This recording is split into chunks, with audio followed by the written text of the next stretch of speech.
성경은 오늘 우리에게 쉬 동요하지 말라 말씀하십니다.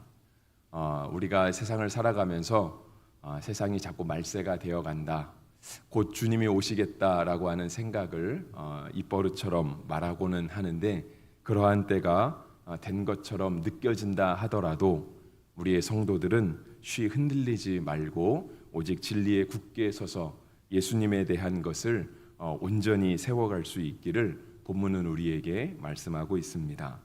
먼저 2장 1절과 2절의 말씀을 보시면, 형제들아 우리가 너희에게 구하는 것은 우리 주 예수 그리스도의 강림하심과 우리가 그 앞에 모임에 관하여 라고 되어 있습니다. 그러니까 예수님께서 강림하실 것에 대하여, 그리고 예수님께서 우리 가운데 강림하셨을 때 우리가 그 앞에 다 모이게 될 것에 관하여 라고 본문은 말씀하고 있는 것이죠. 근데 우리가 그렇게 주님이 강림하실 때가 다 되었고, 그래서 우리가 다 하나님 앞에 서게 될 날이 되었다라고 하여도 2절의 말씀에 보시면 영으로나 또는 말로나 또는 우리에게서 받았다 하는 편지로나 주의 날이 이르렀다고 해서 쉽게 마음이 흔들리거나 두려워하거나 하지 말아야 한다는 것이니라 했습니다. 그래서 성경은 우리에게 하시는 말씀이 무엇이냐면, 우리가 말세를 살아간다 할지라도 진짜 이 땅이 이제는 거의 다 끝날 때가 되었구나, 곧 주님이 오시겠구나 라고 우리가 납득하기 어려운 상황이 온다 할지라도, 그때가 된다 할지라도 우리의 마음이 쉽게 흔들리거나 두려워하거나 하지 말아야 한다는 것입니다. 어떤 사람들은 와서 영으로 말할 것이다 라고 말씀하십니다. 2절을 시작하는 단어가 그거잖아요. 영으로나. 그렇죠. 말세가 되면 때로 우리를 미혹하게 하는 영들은요, 일반 이성을 가지고나 일반 세상이 말하는 진리나 또는 학문이나 상식을 가지고 접근하는 것 같지 않습니다.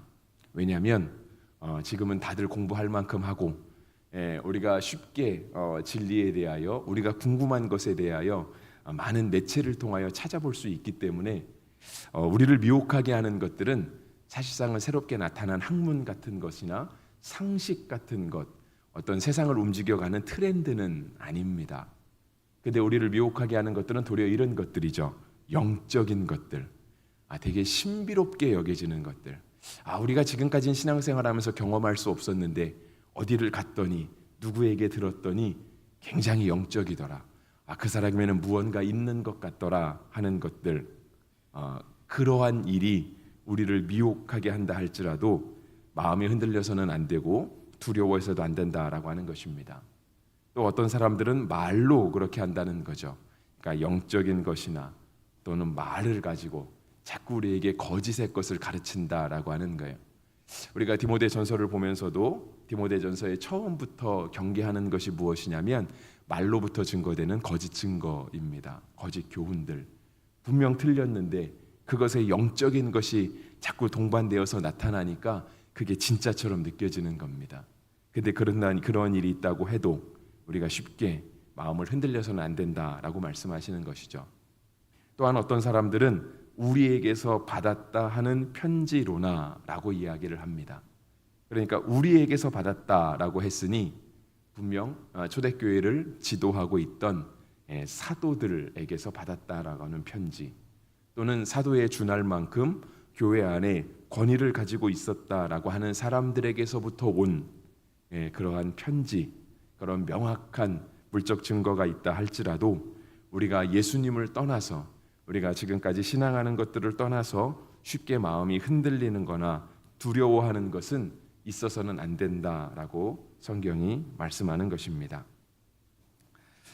그래서 성경은 우리에게 그 때를 가르쳐 주시는 것이 있습니다. 그 때를 가르쳐 주는 것은 3절에 있는데요. 누가 어떻게 하여도 너희가 미혹되지 말라입니다. 그러니까 영적인 것이 온다 한들, 또 어떤 말이나 어떤 권위 있는 사람들의 가르침 또는 글, 편지 같은 것을 통해서 우리를 미혹해 하는 것이 있다 할지라도요, 누가 어떻게 하여도 너희가 미혹되지 말아야 된다라고 말하는 거예요. 그러면서 그 징조를 얘기하는 것, 그러한 마지막 때가 있을 때는 어떠한 일이 있을 것인가 라고 하면 3절 중간부터 보시면 먼저 배교하는 일이 있다라고 이야기를 하십니다. 배교하는 일은 그죠? 하나님을 배신하는 일이겠죠. 하나님을 배반하는 일일 것입니다. 우리가 하나님을 배반하는 것을 쉽게 정의 내리기는 굉장히 어렵습니다. 그런데 그거는 명확하게 구분할 수 있는 것 같습니다. 그러니까 소위 말해서 교회를 다니는 것과 예수님을 믿는 것은 다른 것이죠. 군대에 가면 물론 여기 여자분들이 많아서 군대에 대한 것들이 익숙하지 않으실 수가 있는데요. 군대에 가면 종교 생활을 합니다. 그러니까 이제 주일이 되면 그러니까 이제 그 사람들 볼 때는 일요일이죠. 일요일이 되면 이제 종교 행사 갈 사람들을 다 뽑습니다. 그래서 어떤 사람은 교회를 가고요, 어떤 사람은 절을 가고, 어떤 사람은 성당을 갑니다. 원불교도 들어와 있어서 어떤 사람들은 또 원불교 쪽에 가기도 합니다. 각각의 자기의 신앙을 따라서 가는 사람들이 있는데요. 실제로 군대 안에 보면 꼭 신앙을 가지고 가는 사람들은 그렇게 많지 않습니다. 다만 어느 종교를 갔을 때 우리의 몸이 더 편할 것이냐, 우리의 삶을 더 만족시켜 줄 것이냐. 왜냐하면 군대는 굉장히 제한된 삶을 살아가는 거잖아요. 누군가가 우리를 우리의 뜻하진 대로 움직이게 놔두지 않고요, 우리의 몸을 괴롭게 하고 명령에 따라 움직이게 하는 그런 조금 강박한 사회 속에서 우리에게 잠시라도 자유를 누리게 해주고 평안함을 누리게 해주는 곳을 따라갑니다. 물론 간식을 따라서 가기도 합니다. 그런 사람들은 매 주일 정보가 오죠. 교회에 가면 뭐를 주고, 절에 가면 뭐를 주고, 성당에 가면 뭐를 주고, 그런 정보들이 있습니다. 정보를 따라 움직입니다. 그래서 어디에서 무엇을 주냐에 따라서 종교 행사를 나가는 사람들이 많아지기도 하고 적어지기도 하고 그렇습니다. 그런데 그 가운데도요, 분명 신앙을 가지고 움직이는 사람들이 있습니다. 그것은 꼭 우리처럼 예수님을 믿는 사람만은 아닙니다. 그러니까 아주 독실하게 절에 가는 사람들도 있습니다. 원불교에 가는 사람도 있고 성당에 가는 사람도 있습니다. 어떠한 간식이 우리를 미혹해도 흔들리지 않는 사람들이 있습니다. 그래서 소위 그러한 사람들은 환자라고 부릅니다. 저희 때는 그랬습니다. 그래서 사람들이 평상시에도 종교 행사를 간다고 하면, 근데 이제 다른 절이나 성당들은 주중 행사가 없습니다. 우리 교회는 참 모이는 걸 잘하잖아요. 새벽에도 모이고 수요일에도 모이고. 그래서 우리가 주중에 종교 행사를 간다면 보통 교회를 가는 것을 뜻합니다. 보통 신앙이 있는 우리 젊은 기독 청년들, 기독 군인들은 수요일에도 가고요, 새벽에도 갑니다. 근데 이제 갈 때 군인들은 항상 신고를 하고 가게 돼 있어요. 내가 지금 어디에서 무엇을 하고 있다라고 하는 것을 항상 그 지휘권자에게 알려주어야 됩니다. 그러니까 명령을 내릴 수 있는 사람에게 그 부하들은 내가 어디에 있다라고 하는 것을 반드시 알려야 되거든요. 그래서 신병들은 화장실을 가는 것도 허락을 받고 가야 됩니다. 파악을 해야 되기 때문에 그래요. 그래서 주중에 종교 행사를 간다고 하면 그것을 허락해주는 상관들, 그것을 허락해주는 높은 지위에 있는 사람들이 물어봅니다. 너도 환자냐? 물어봅니다. 근데 그러한 사람들이 진짜 신앙을 가지고 있는 사람들입니다. 쉽게 흔들리지 않는 거예요. 간식에 따라 흔들리지 않고요. 심지어 내가 나의 자유 시간을 포기해서라도 나는 하나님께 예배하러 가겠다, 주님을 만나러 가겠다. 내가 새벽잠을 못 자는 한이 있어도, 군대에서 젊은 사람들이 잠이 얼마나 소중하겠습니까? 그래서 새벽잠을 못 가는 한이 있어도 내가 교회를 가야 되겠다, 주님을 만나야 되겠다라고 하는 사람들이 있습니다. 믿지 않는 사람들 입장에서 볼 때는 환자 같은 사람들이죠. 근데 그러한 사람들이 분명히 있습니다. 그게 기독교에만 있지 않고요, 다른 종교에도 있어요. 오늘 우리 본문이 말씀하시는 것도 그겁니다. 누가 어떻게 하여도 너희가 미혹되지 말라입니다. 그것이 간식이나 또는 어떤 우리의 육신을 괴롭게 하는, 우리의 자유 시간을 뺏어가는 그런 핍박이 있다 할지라도 우리가 미혹되지 말아야 된다라고 하는 거죠. 먼저 배교하는 일이 있다라고 말하는 거예요. 그러니까 그냥 교회 다니던 사람, 종교 생활하던 사람이 교회 안 나온다, 이거는 배교는 아닙니다. 그냥 그런 사람들은 세상 흐름에 따라서, 나의 유익에 따라서 교회를 올 수도 있고 교회를 안 올 수도 있는 사람들입니다. 그런 사람들이 교회를 안 왔다고 해서 그 사람이 배교한 거냐? 그렇게 말하기는 어려울 것입니다. 그런데 진짜 환자 같은 사람들이 있잖아요. 어떠한 일이 있어도 주님을 배신하지 않던 사람들, 나의 어떤 자유 시간을 빼앗아 가고 나의 몸에 어떤 압도한 그런 학대가 온다 할지라도 핍박이 온다 할지라도 정말 주님을 굳게 붙들었던 사람들, 그러한 사람들이 어느 순간 주님을 저버리고 주님을 모른다 이야기하는 이런 일들이 우리 가운데 도처에 횡행하게 된다라고 한다면 그것이 아마 배교하는 일에 해당할 것입니다. 그리고 불법의 사람들, 곧 멸망의 아들들이 나타난다라고 되어 있는데요. 그것은 그것이죠. 누가 봐도 나쁜 사람이에요. 누가 봐도 저 사람은 지옥 갈 것 같은 거예요. 근데 그런 사람들이 도처에 막 나타나는 겁니다. 그러한 때가 되면 진짜 마지막 때가 된 것이다라고 성경이 말씀하고 있습니다. 우리가 보면 때때로 명확한 기준인 것 같지만 실제로 성경이 이렇게 얘기하셔도요, 우리는 마지막 때를 구별할 수 있는 지혜가 없습니다. 그러면 과연 그런 사람들이 몇 명이 나타나야 마지막 때가 될까요? 매번 우리도 이렇게 우리나라도 기독교인의 숫자를 발표하잖아요. 기독교인의 숫자만 발표하지 않고 불교에 다니는 사람이나 또 성당에 다니는 사람이나 심지어 다른 아주 군소교단이나 다른 작은 종교들을 믿는 사람들도요 발표를 합니다. 신도가 얼마나 되는지. 물론 우리 교단 안에서도 합니다. 매년 신도가 얼마나 늘기도 하고 줄기도 했는지를 따지고 그런 것들에 대한 통계를 내거든요. 근데 그 숫자가 얼마나 떨어지면 배교하는 사람들이 도처에 횡행했다라고 말할 수 있을까요? 우리 예전에 우리 대한민국이 예전에는 우리 기독교 인구가 1000만이 넘어갔습니다. 한 1200만까지도 봤던 것 같습니다.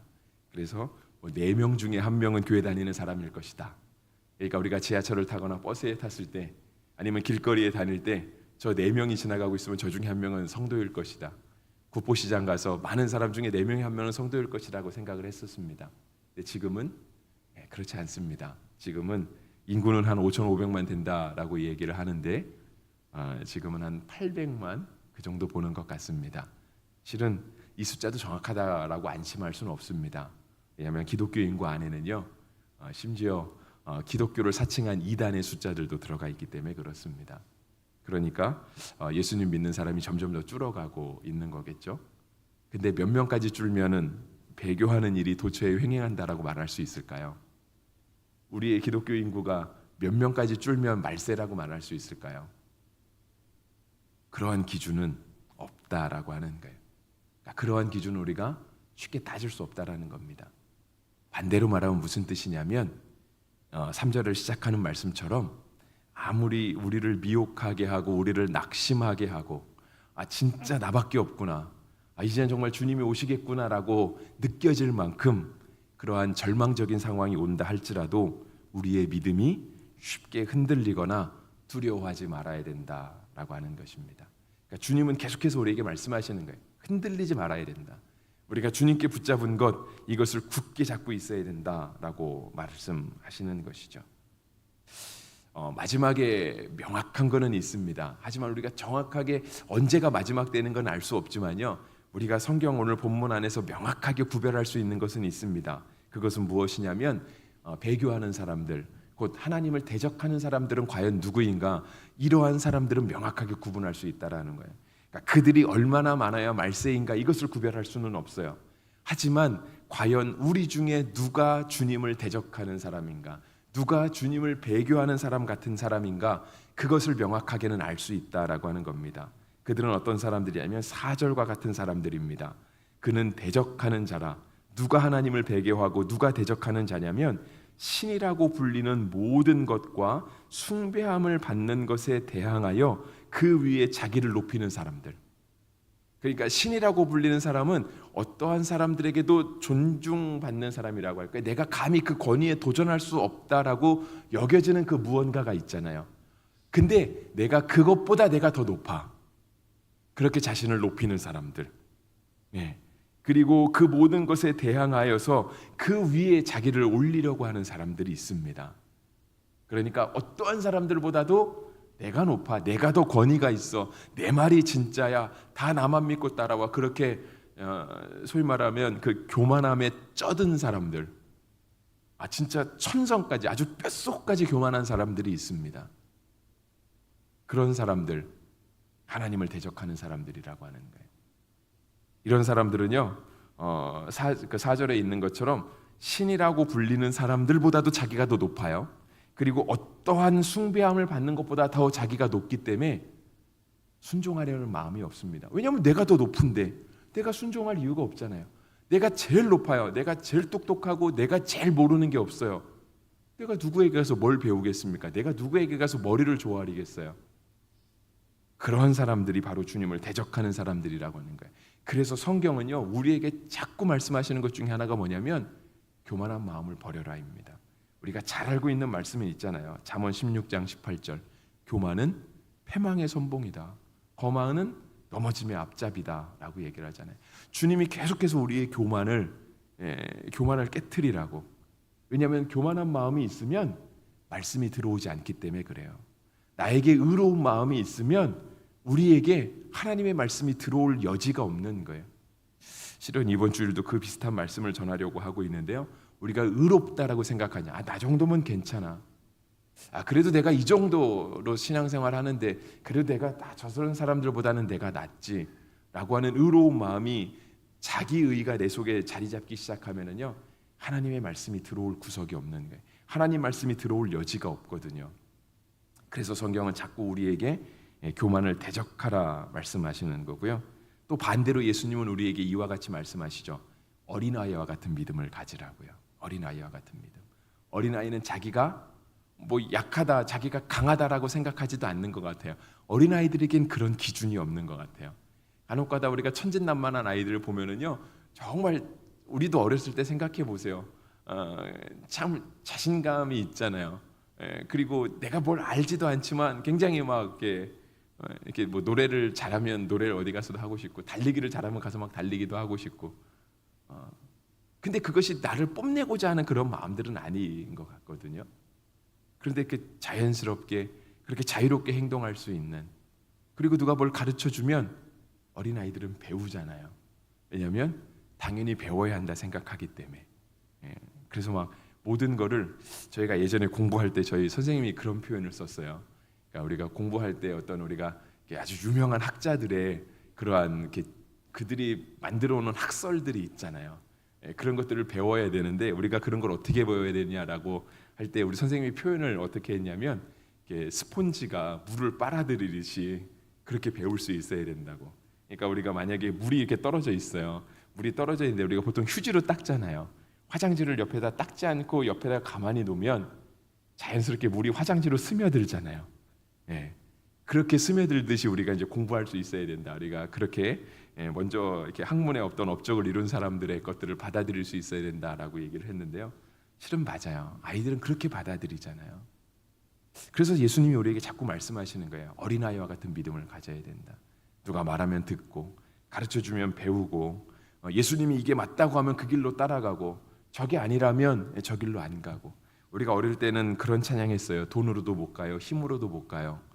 맞습니다. 우리는 그렇게 배웠어요. 하나님 나라를 돈으로 가는 거 아니구나. 힘으로 가는 거 아니고, 지식으로 가는 거 아니고, 그 어떠한 것으로 가지고 나는 거 아니구나. 근데 우리가 자라면서 돈이 세상을 주장하는 것 같은 세계 속에서 살다 보니까 우리가 자꾸 물질 만능주의로 빠져가는 거예요. 돈만 있으면 문제가 해결될 것 같은. 근데 실은 우리가 어렸을 땐 그렇게 배우지 않고, 우리가 지금을 살아가면서 돈이 문제를 해결할 수 있다고 생각하지 않는데 우리가 살면서 자꾸 그렇게 바뀌어가는 거예요. 때때로 우리가 세상을 살면 힘을 가지면 우리가 문제를 해결할 수 있겠구나라고 생각해요. 분명 어렸을 땐 그렇게 생각하지 않았거든요. 그런데 살면서 우리가 풀 수 없는 문제들 너무 많이 만나다 보니까 좀 힘 있는 사람을 알면 좋겠다. 그러면 우리가 천국도 소유할 수 있겠구나라고 자꾸 생각이 오염돼 가기 시작하는 거죠. 주님이 그러한 것들을 버리라 얘기하시는 거예요. 어떠한 누가 어떻게 하여도 미혹되지 말아야 된다라고 말씀하시는 거고요. 반대로 우리에게 순종하는 마음, 어린아이와 같은 마음, 그냥 주님이 이게 맞다 하시면 그 길을 따라갈 수 있는 마음, 그 마음을 가져야 된다라고 말씀하시는 것이죠. 때때로 믿음으로 살면, 그렇죠? 그러니까 세상이 말하는 거 붙잡지 않고 정말 우리가 믿음만 순종하면서 어린아이와 같이 살다 보면 모든 문제가 다 풀리기도 하지만 실은 안 풀릴 때도 많이 있습니다. 그래서 넘어지기도 하고요, 낙심하기도 합니다. 그래서 우리가 시험 들었다라고 하는 표현을 하기도 하잖아요.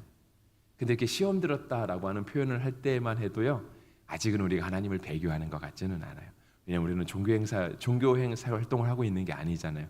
종교 활동을 하고 있는 거면은요, 시험 들었다는 표현도 하지도 않습니다. 이미 그 전에 떠나가고 없거든요. 그런데 낙심했다, 시험 들었다라고 하는 표현을 한다는 건 적어도 우리의 마음 가운데 진리를 붙들고 있다. 아직도 우리가 예수님께 더 가까이 가고 싶은데 나에게는 예수님께 갈 만한 힘이 없다라고 하는 것을 표현하는 게 바로 그 말인 것 같아요. 그래서 성경도 그렇게 말씀하시거든요. 그는 넘어지나 아주 엎드러지지 아니함은 여호와께서 그의 손으로 붙드심이로다 했습니다. 믿음으로 살면 때때로 넘어질 때도 있습니다.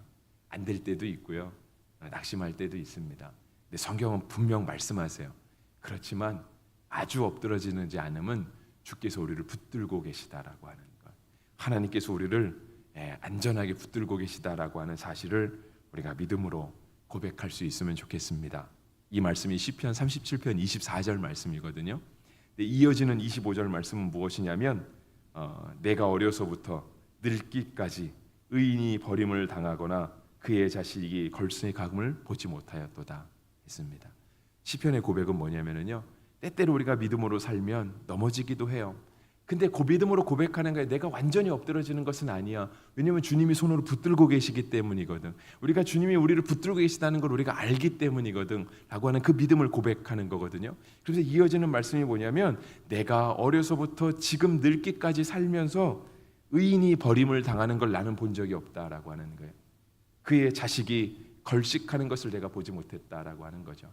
평생을 믿음으로 살아온 사람, 어떠한 일이 있어도 쉽게 흔들리거나 두려워하지 않았던 사람들이 하나님 앞에 고백하는 믿음은 무엇이냐면 하나님께서 우리를 붙잡아 주시, 의인이 버림을 당하지 않는구나, 그의 자식이 걸식하지 않는구나, 주님이 그렇게 채우시고 붙드시고 우리를 인도하시는구나 라고 하는 것을 시편 37편의 기자가 믿음으로 고백하고 있는 거죠.